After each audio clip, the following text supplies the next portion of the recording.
पद में आने के बाद जो भी मैं हूँ बाबा के लिए ही हूँ।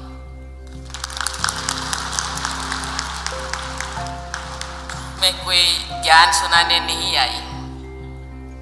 ऐसे तो मैं बाबा के बच्चे 2009 से बनी हूँ।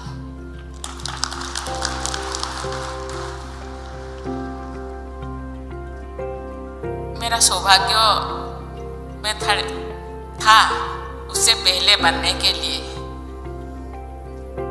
मैं जब मिनिस्टर बनी, एक भाई ने, विजय भाई ने मेरे पास आए, बोले मैडम आपको तो थोड़ा एक कोर्स करना है।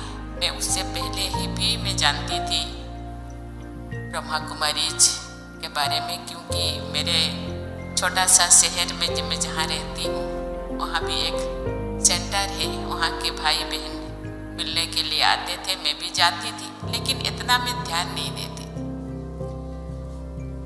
मैं भक्ति मार्ग में बहुत सारा संस्था से जुड़ी थी। वो सब संस्था का नाम यहाँ बोलना नहीं चाहूँगी।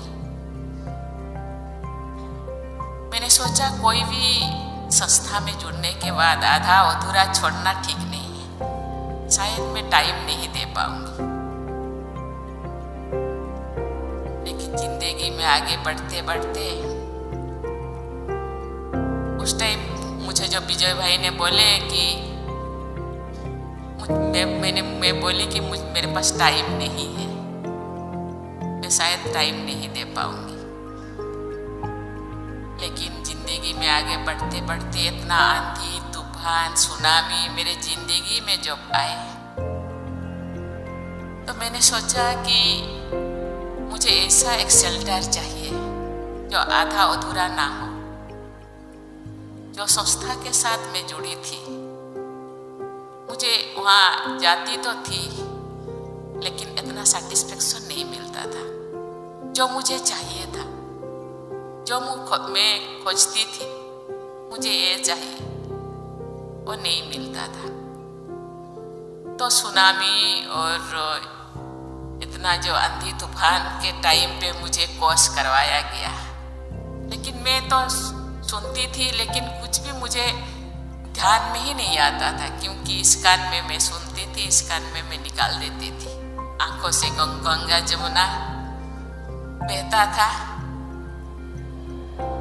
लेकिन मुझे जिंदगी जीना है, आगे बढ़ना है। शक्ति देने के लिए ऐसे एक शक्ति चाहिए, ऐसे एक शेल्टर चाहिए कि मुझे आगे ले जा सके। वहाँ के बहनों ने मुझे बहुत प्यार दिया, खाना खिलाया, गोदी में सुलाया। मैं डिप्रेशन में थी। आहिस्ता आहिस्ता मैंने देखा कि कोई एक ऐसी शक्ति मुझे सहारा दे रहा था। मुझे बताया गया है कि आपको 3:30 या 3 बजे उठना है।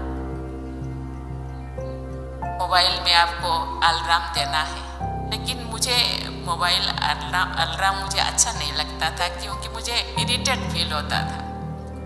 तो ऐसे कोई मुझे उठाते थे, मैं उठ जाती थी और ध्यान तो नहीं लगता था, लेकिन बैठना मैं शुरू किया। लगा कि कोई मुझे रात को 3:30 बजे उठा देते थे, और आहिस्ता आहिस्ता मैं उसी रास्ता से चल पड़ी। और आहिस्ता आहिस्ता हम सुप्रिया बहन के साथ गांव-गांव घूमे। इतने बहुत सारे करीब 100-200 गांव हम घूमे, क्लास किए, और ऐसे करते करते मुझे बहुत अच्छा लगा, क्योंकि ये एक बहुत सारा किताबें पढ़ी, बहुत सारे चीज ज्ञान मुझे आया। नहीं, यही रास्ता सही है। मैं अपने आप को पूछी कि मुझे क्यों ये सब ज्ञान पहले नहीं मिला। पहले शायद मिलता तो इतना सारा जो आंधी तूफान सहने के लिए जो शक्ति मुझे चाहिए था, वो शक्ति शायद पहले से मिल जाता।